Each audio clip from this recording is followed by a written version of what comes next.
Okay, so we are here together today with Dr. David Drake and Tanya Dotson-Winckler from 180 Degree Time Management. And David is a client, and he also is a getting things done aficionado. So GTD. So we were talking at one point about what's the difference, and then David agreed to come on here and give a little bit about side-by-side comparison. So David, you were happily using getting things done for how long? I think I started shortly after the first book came out, so around 2004. Okay, great. And what in particular did it help you with? I think the key strengths of getting things done at GTD are the 5 phases that David Allen talks about, particularly the first few phases. Mm-hmm. And the number one is capturing everything. Mm-hmm. And so we get so much stuff thrown at us, so much information. All right. And one of his favorite phrases, which I like, he says, the mind is a crappy office. Yeah. And it is, and you can't keep things in your mind. You can't use your mind. Your brain wasn't designed that way. Agreed. And so you need to get things out of your head into some kind of a system so that you don't have to think about it as much anymore. And so that's key to me, because I get 100 emails a day. I get just constant input, and I ask questions. Every time I see something, I ask, well, what is this? What does this mean to me? What do I need to do about it? And now an important thing that it's not part of GTD, but I do, and I got this from 180 Degree Time, is when am I going to do it? Aha, very good. David, can you introduce yourself? Because I forgot to, because I know you. Can you just give a little bit of background about what you do and why it's so important that you have time management systems that absolutely work time and time again? So I'm a professor of microbiology and infectious diseases at the University of Iowa. I'm in the Iowa Institute for Oral Health Research. I specialize in development of the oral microbiome. Wow. And so I'm a senior faculty member. I've been a professor here now for 31 years. Wow. And I've had a number of leadership roles, not only in the college, but also the university at large. And also nationally. And I currently sit on one organization's board. So as a result of all of this and my research, which I have NIH funding to do, and my entire research group, so my lab with graduate students, postdocs, and so forth, it's a lot of things to keep track of. Absolutely.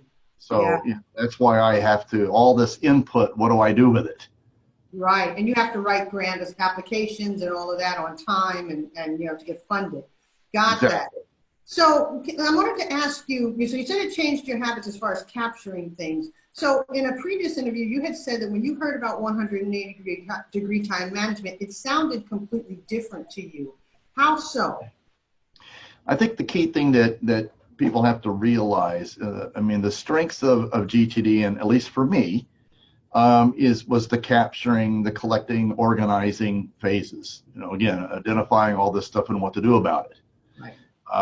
And not keeping 10,000 unopened emails in my inbox. Mm. But one of the things that I found in GTD that didn't work real well for me is these incredibly growing, monstrous lists of things to do. And one of the things that David teaches, and it works for a lot of people. If you're that kind of a person, that's great. But you would just see these lists grow and grow and grow. Mm-hmm. And the idea was, as well, when you have discretionary time, whatever that means, that you can then choose what to do. Right. And so you're looking at these long lists, and maybe you got them separated by context of where you are or what kind of tools you have or whatever, but they're still incredibly long. And so trying to decide what to do from moment to moment, to me, was exhausting. Got it. And so I realized that I felt like I was losing ground. I would get 10 things done and I'd add 25 things more to my list. Mm-hmm. it's easy to add to a list. It just keeps growing. And so and I'm digital, so I have a digital system, and so boy, it's really easy to add it to the list. Yeah, I got that. That's really great. Thank you for distinguishing that. So let me ask you, what happened after your 180-degree program? Like, what habit changed the most for you? I think the key thing is making sure I had the identifier in there about when I was going to do things, and that these long lists weren't working so well with me. And this is not uncommon. I see this in forums all the time where people say, well, how do I address these long lists? I create small focus lists or whatever. It's just a Band-Aid on the problem. And I realize with so many multiple responsibilities and things I have to take care of, there's only so many hours in the day. Right. And so I realized, to me now, my primary tool as a result of the 180-degree time management is my calendar. And I block time for different kinds of things, and that's when I do them. And if I look at my week and I got new stuff coming in, and then I've already got all the commitments, it's not going to get done that week. Right. And I can very easily tell people, it's like, well, I can get to this, but it's going to be next, a week from now, because I'm already committed to these other things. Before, I would just say, oh yeah, I can do that. I'll just add it to my list. Right. All right. Very good. Thank you very much, because that's one of the basic things about 180-degree time management. We do not do lists, as you found out. So would you say that your habits changed while you were doing the 8-week seminar and afterwards? Were there things that happened along the way that were helpful? I think during the program and then afterwards, embellishing and using everything from the program, realizing that I can't do everything. I shouldn't try to do everything. And I have to do the things that are most important to me, both professionally and personally. That's and right. I said this in one of our previous video, that you cannot ignore the personal component, and that's just as important to me as my professional component. And so to make sure I've got time blocked out for professional stuff, but also personal. And so you block time for personal things now, absolutely, as opposed to trying to squeeze it in or hoping it's going to happen. That's really great. Yep. So David, how long ago was that? I remember, I think you took the course in the beginning of last year, beginning of 18, or was it the end of 17? I think it was the beginning of 18. Beginning of 18. So would you say that this program is sustainable? Absolutely. Yeah. Yeah, it's sustainable.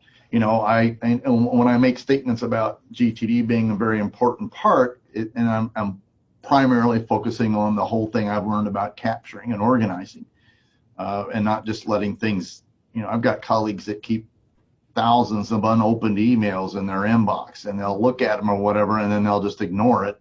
Right. And that, as a result of that, now it's working constantly on their mind. Right. All those problems and issues in their inbox. And I was like, well, why don't you process that and take care of it? Right. And decide when you're going to do that. Right. If you can do it. Yep. Yeah, that is really, really great that you said that. So that brings me to my final question, which is, why recommend 180-degree time management if you already have GTD? Sorry, not GTD, GTD. Yeah. I think a key difference is 180-degree time management is that it addresses root behaviors. Mm-hmm. It's the psychology behind why you do what you do. Why have you made these kinds of choices? I learned early on, like, well, why do I feel like I need to say yes to everything? Mm-hmm.